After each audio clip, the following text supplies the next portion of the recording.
Background about my sister. 2 years ago, my sister was killed in a car accident. She was riding with a friend to the mall, the friend's parent was driving, and teenage boy plowed through a red light while texting on his phone and hit the car my sister, Carrie, was in. Carrie was killed instantly and her friend, June, was in a coma for 3 weeks before her parents took her off life support. When Carrie passed, I was devastated and angry and just not in a good place. Carrie and I had been extremely close. Despite a 7-year age gap between us, we enjoyed a lot of the same shows, we went to concerts together. We volunteered together, and I took it upon myself to guide Carrie like any big sister would do. Our parents were extremely busy with work most days, and Carrie and I would often cook together and do crafts when we weren't too busy with school work. Carrie wanted to be a NICU nurse when she grew up, and I helped her find a volunteer position at a local hospital to help get her gain some experience being around patients. In short, Carrie was my sister and best friend, and when she passed, I was a mess. The last craft Carrie and I made together was a set of candles.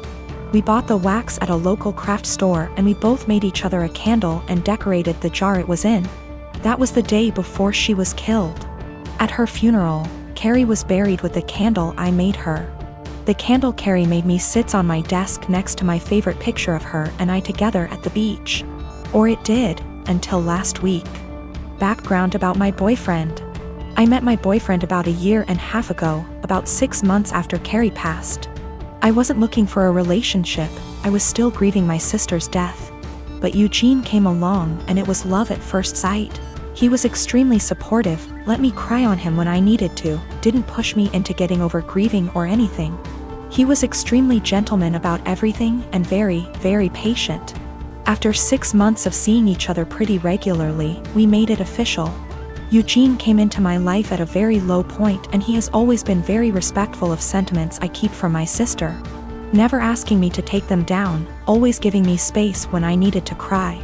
Eugene, along with most, if not all, of my friends and family know about Carrie's candle. There was a point after she died where I would take the candle with me everywhere out of fear that someone might light it, or steal it. Or who knows what. The point is, that candle was and still is a very important part of my life and something that my sister made for me and me alone. When Eugene and I moved in together about 4 months ago, I packed away most of the reminders of my sister and put out the candle and picture on my desk.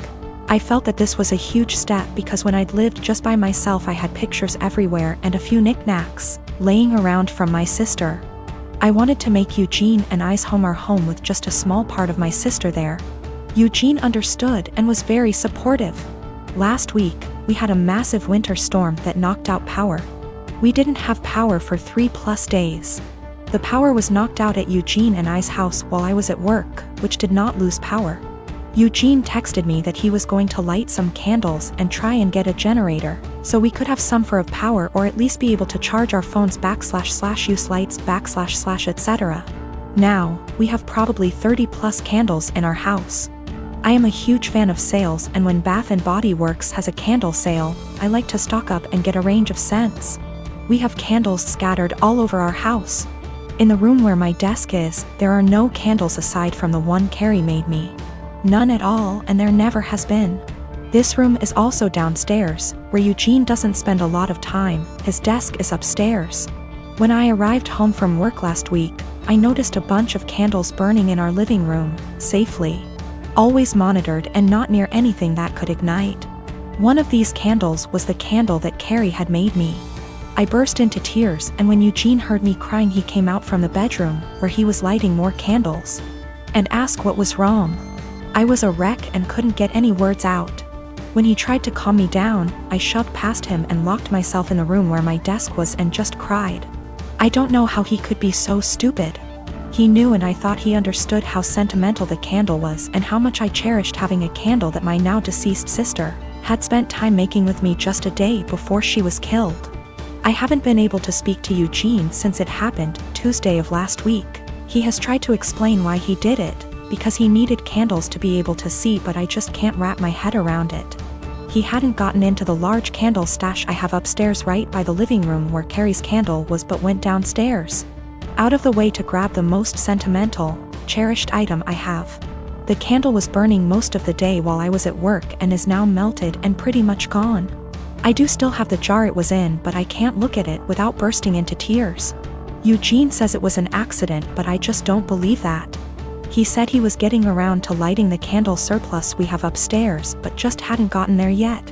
After being home 6 hours alone with no power. I am heartbroken and feel like this is a major slap in the face.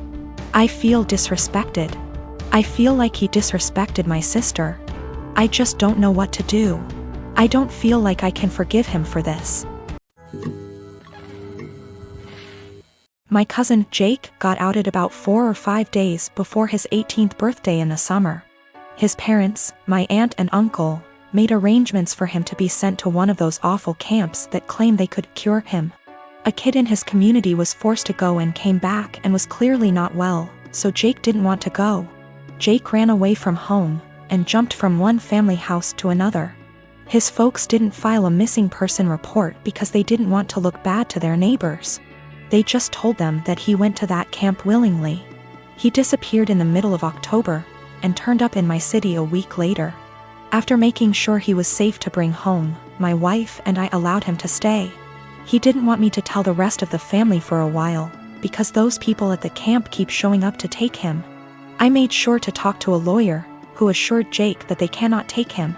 3 days ago, he told his parents he was here. A few hours later, those damn camp people showed up, but they were unable to take him. My family has been blowing up my phone for the last 2 days, angry that I didn't tell someone sooner. Well, Jake didn't feel safe yet, and still doesn't. I wanted to make sure he was ready. Still, even those that want to protect Jake is upset with me for hiding him. I figured I wasn't the for hiding him from my more narrow-minded family. It was those that really wanted to help Jake that made me feel guilty. They were all scared out of their minds and wanted the peace to know he was okay. I felt bad for not telling them. Though I am sure they wouldn't had turned him in, I felt bad because we were working on keeping him safe. Also, we got a lawyer who got the police on the lookout for those camp people in case they try anything. Jake is not going out alone until we are sure he is safe. We are looking on how to get his paperwork, like his birth certificate, here because no way he trusts his parents to just hand them over. My granny-in-law is talking to some people that could help. I'm 23. I've known I was adopted all along. For whatever reason, I became obsessed with learning more about my birth parents at age 13. I was told all my life that my parents met both of my birth parents before I was officially adopted. My mom was white from South America and my dad was white from Italy. They specified these 2 locations to explain why I had tan skin. As I was growing up, certain things about my physical makeup made me more curious about my birth parents. My hair was kept short as a kid, but as a teen I wanted to experiment. I grew it out and it grew out curly. Big curls, but still curly. This upset my parents, so they asked that I not grow it out. When I moved away for college, I began to let it grow again. I met my girlfriend in school. She is Black American, so she also helped me care for it. She once braided my hair before I FaceTimed my parents, who lost it on me for wearing it that way. Throughout my time in school, I still searched for my birth mom, but would always come up empty. My girlfriend hinted that there must have been a mistake with the information, even down to the name my parents claimed I had before they adopted me. She gifted me a DNA kit on my birthday that I didn't get around to until the lockdown hit. I didn't think anything would come of it because my parents weren't American, so I didn't know if it would work that way. So I sent it out of boredom and got my results weeks later, which have changed everything. I'm Black and Middle Eastern. I have light skin and my curl pattern is so loose that I hadn't considered it a sign before. I have ancestral ties to Iran, which can explain a more European facial structure. I'm sorry for my wording, I'm still learning. I sent my GF a screenshot and she called me right away. We were both stunned, though she long suspected. I tried to believe that my parents were innocently misinformed, but my girlfriend kept pointing out the inconsistencies. My parents claimed to have met my birth parents, therefore they couldn't have mistaken them for white. I confronted my parents, who became enraged at me for doing a DNA kit. I was very angry, yelling, swearing. They robbed me of my identity and hindered my search with their lies. My mom told me through tears that my racial background comes with a stigma. That I passed, so she wanted me to have an easier life fitting in. My dad yelled at me that I had to abandon what I just learned. I rage broke my phone and left. My siblings have been hitting me up on social media reprimanding me for being upset because our parents' reasoning is sound. I do pass. I did have an easy life. I'm not asking to be part of a struggle all of a sudden. I just don't think I should have been lied to, and I think their reasoning is bullshit and racist. I'm just supposed to act like 10 years of me searching with the wrong info isn't that big of a deal? My parents admit that my mom was black. My oldest sister also recalls seeing my mom at some point. Both verify that she was black. Yes, they could be lying again. I have plans to continue to look into my background. My girlfriend was very hurt by their statements, so I chose to keep us both away from them. I don't understand how. I'm angry about being lied to and how that lie has made my effort into finding my birth parents completely void, while also rewriting my heritage. That's my girlfriend's stance as well. I'm tan enough that going to an all-white school still got me called slurs. Whatever issues my parents were trying to shield me from, it didn't work. Maybe this is a lie that I bought into alone. 2 of my siblings are trying to be supportive. I deactivated my Facebook and unfollowed some people on Instagram. I can't entertain the argument that I should forgive my parents and move on. I'm not there yet. I get that it makes me ungrateful for feeling this way. I don't hate them, I'm just really upset and disappointed in their decisions. I met her 2 years ago when we worked together and quickly became very close. She helped me through the darkest times of my life. I was mid-split with an abusive ex when we met. And I helped her through some really tough and unimaginable things. There were lots of rumors at the time we were seeing each other, and everyone assumed we were an item. But for the past 2 years our relationship has been purely platonic. She was my best friend, and up until a few weeks back I don't think we'd even ever hugged. Fast forward to a week ago, she came over for dinner and wine. This is very common and normal. We had more than usual and she was over the limit, so couldn't drive, so she stayed the night. We slept in the same bed but apart and no physical contact again. It was completely normal and just as expected. We somehow didn't get up and ended up staying in bed until 10 p.m. the next day just talking. Sometime during that evening she got upset about something going on in her life. I rubbed her back while telling her everything will be okay, and then we just cuddled. Probably the first bit of real physical contact between us, but nothing was sexual. Didn't feel weird, and she went home and it was all okay. This last weekend we had a hiking holiday planned, where we'd be sleeping in her van. She has a converted Transit. It's 1 bed, but we thought we'd be fine. First night it was freezing, ending up cuddling and spooning, but again didn't feel sexual. Second night is where it all went a bit wrong. We drank a bit too much and the spoon ended up getting carried away. It seems to be a joint thing, and before I knew it we were kissing and touching each other everywhere. It was a bit of a frenzy of this for about 15 minutes until we both stopped and realized what we just did. After this we spoke a little and asked if either of us regretted it. We both said we didn't, but it was odd. She got upset and I told her it was okay. It didn't change anything and we could just draw a line under it. We woke up the next morning and it happened again. We didn't talk too much but then went for a walk, and then just before we headed home we ended up all over each other again. We were completely naked but again stopped, cuddled and lay there. We both agreed it was a what happens in X, stays in X type event. It was a really long trip home, 6 hours plus. During this she would rest her head on my hand on lap ECT, and it seemed very different to our usual dynamic. When we stopped at services for breaks we seemed to walk arm in arm. We kept kissing on and off, but it seemed strangely normal. We arrived back at her home. She lives with her dad at the moment, but just before I left she kissed me again and thanked me for a wonderful weekend. The following day she came over to get some stuff I took home with me. We end up just cuddling, kissing, feeling and so on again, but she has dinner with a friend and we stop it there. She goes on her way. This should feel really weird and strange, but it felt completely normal, and we both discussed it that it was so odd it felt normal. Yesterday she turned up unannounced at my place, which is not a normal thing, with coffee and donuts. We end up talking, cuddling, kissing again, and then we end up talking about what this is, the big problem.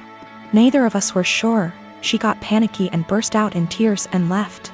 She said she was really scared and her words were, I think I will end up pushing you away and hurting you, and I don't want to do that to you. I told her I would come and see her later and talk. I drove to her house, but her ex was there, another slight issue. They broke up 6 years ago, stayed close friends. He is a lovely bloke, but in his head he is certain they will get married and have children. She's had the conversation with him, but he seems to shut it off.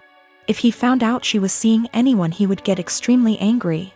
But there's so much family history intertwined between the both, it's really complicated. For that reason, she has avoided seeing anyone in the past 6 years. The reason he turned up is she hadn't responded to him since the night we kissed. I went home when I saw his car and just said she could come to mine to chat later. She turned up, sad and very emotional. She explained she ran off because she is terrified of losing our friendship. I said let's just cut the romance out. Draw a line under it and be friends again, but she seemed to not speak much when I said this. I asked if her ex was the issue. She said it was nothing to do with us, but a whole other issue. But that was not impacting what was going on between us. We sat quietly, hugged, and I tried to reassure it would be okay, and I wasn't going to start hating her for whatever reason. And I am completely fine with just being platonic friends again.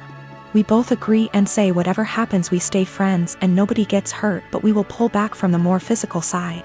I woke up this morning really panicky. I have no idea where we are, where we stand, and absolutely terrified of losing our friendship. I don't know what to do or say. I felt sick to my stomach and can't eat at the thought of this. She is coming around later to collect some of her clothes she left last night, and I am thinking I need a plan of what to say / do. I cannot lose my best friend. She is absolutely everything to me, but I am worried we crossed a line and there's only one eventual outcome, which won't be good.